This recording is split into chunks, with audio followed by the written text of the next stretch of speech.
So starting at verse 1, God calls us to awake. Look at our condition. Understand that we have other gods before him.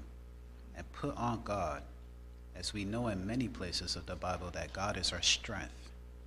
You can find that in Psalm 59:17, Nehemiah 8, verse 10, etc. It's a really long list.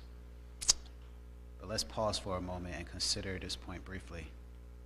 Putting on strength, putting on God. And when you look at one of my favorite verses in Proverbs 24, verse 10, if you faint in the day of adversity, or when you are tempted or tried, are you not saying that God is small? Just something to consider. So back to Isaiah chapter 52.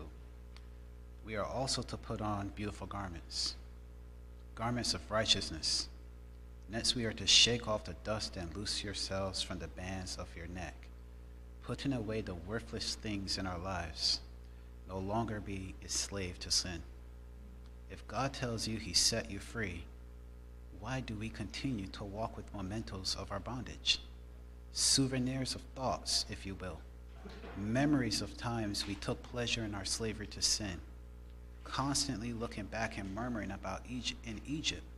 We listened to music we wanted to listen to. Ate a diet that was full of secondhand protein and cheese. Enjoyed parties and celebrations of consumer-driven holidays. It doesn't sound good when I phrase it like that. So let me rephrase it and say we murmur and yearn for a culture that pushes idolatry. Have we not read Colossians 3, verses 5 and 6?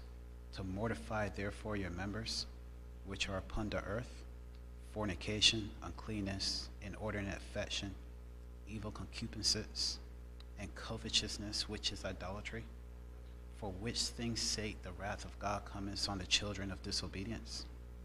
We are living in a time where God's wrath is soon to be poured out into this world, and we nonchalantly continue in sin like we have all the time in the world. The very act of covetousness is idolatry and violates the law of God and demonstrates a choice not to live in accordance with the law of God. But looking back at Isaiah in verses 3 to 5, for these things in Egypt we have sold ourselves back into the very slavery God freed us from, for nothing. Can you imagine how God must feel when he pays such a high price for you, and we return to Egypt and say, please buy me for free? Enslave me again, please. Do you not know your value? Verse 5, this very behavior causes the name of the Lord to be blasphemed continually every day. But what does blasphemy mean? If we are doing this every day, we need to know what it means. So, looking at the dictionary, blasphemy is the act of insulting or showing contempt or lack of reverence for God. The act of claiming the attributes of God. Irreverence towards something considered sacred or inviolable, like God's law.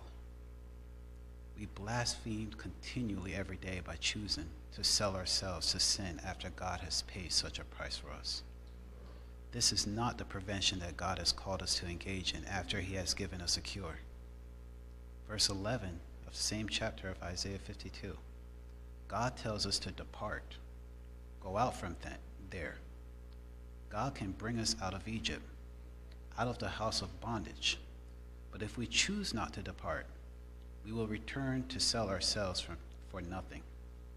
We are to bear vessels of the Lord. So let's read 2 Timothy chapter 2, verses 19 to 21.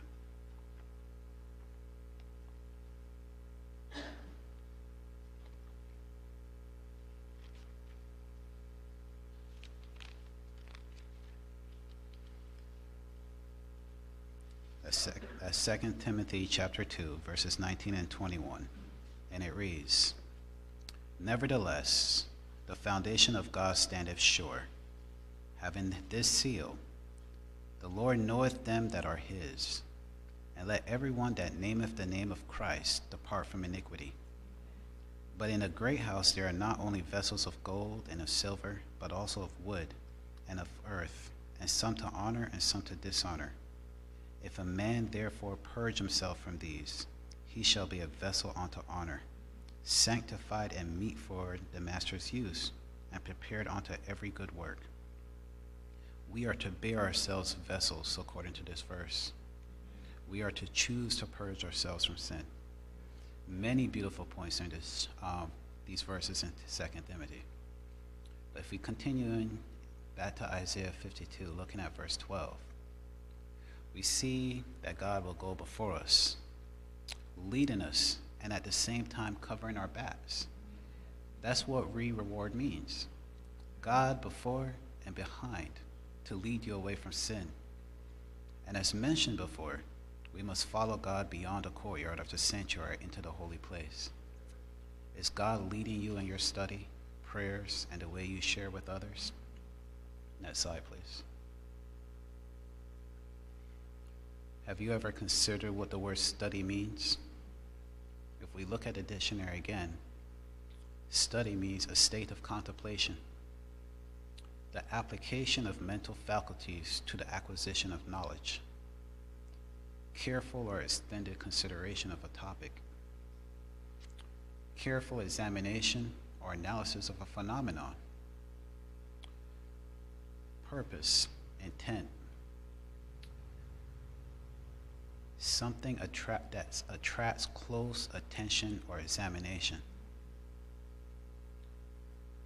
Is God leading you to the close examination of His Word and how to apply it to our lives? Theoretical knowledge is not enough, but an experimental or application-based knowledge is also needed. We need to study this bread of life, His Word that gives life, teaches how to live practically, and gives understanding. As a child, did you understand right away what your parents meant by not touching the stove, otherwise you'll be burned? However, when you touched and were burned, you now know what it means to be burned. You studied in this scenario to determine if this burn that your parents described is beneficial to you or not. But the beauty of the gospel, you don't need to study sin. We are surrounded by it to know that it's not beneficial. And God is calling us to study His way, His Word instead. Study the life of Christ, how He was able to choose each and every day not to sin, how He lived a sinless life, how He had no other gods before Him.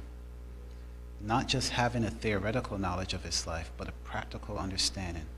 How do I apply this knowledge to my life? Next slide, please. Is God leading you in your prayer life? Have you read the prayers in the Bible?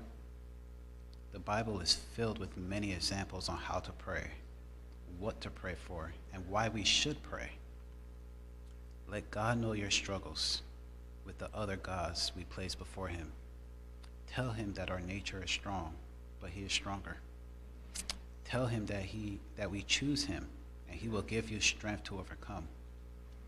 Being honest with God in a manner that you wouldn't even dare to be honest with a friend or even a spouse. God wants a closeness with us that is unrivaled, a closeness that there is no chance that anything or anyone take preeminence in our lives but God. Prayer changes our beliefs, where we no longer believe that we have no choice but to sin. Did you know that there's a part of your brain that only becomes active when you pray? A part that grows more active and regulates your thoughts, emotions, desires the more you pray, drawing you closer to God where you will not want anything before Him. Next slide, please. Is God leading you in a direction of how to let your light shine? It may be in the profession that He placed you in. It may be a burden upon your heart to accomplish a work for Him. Telling someone about God through actions and speech. How is God leading you to share this cure from sin? Are your actions, lifestyle, telling the world that you are no longer a slave to sin and you desire to share that freedom with others? How is God leading you to love him and to share this love?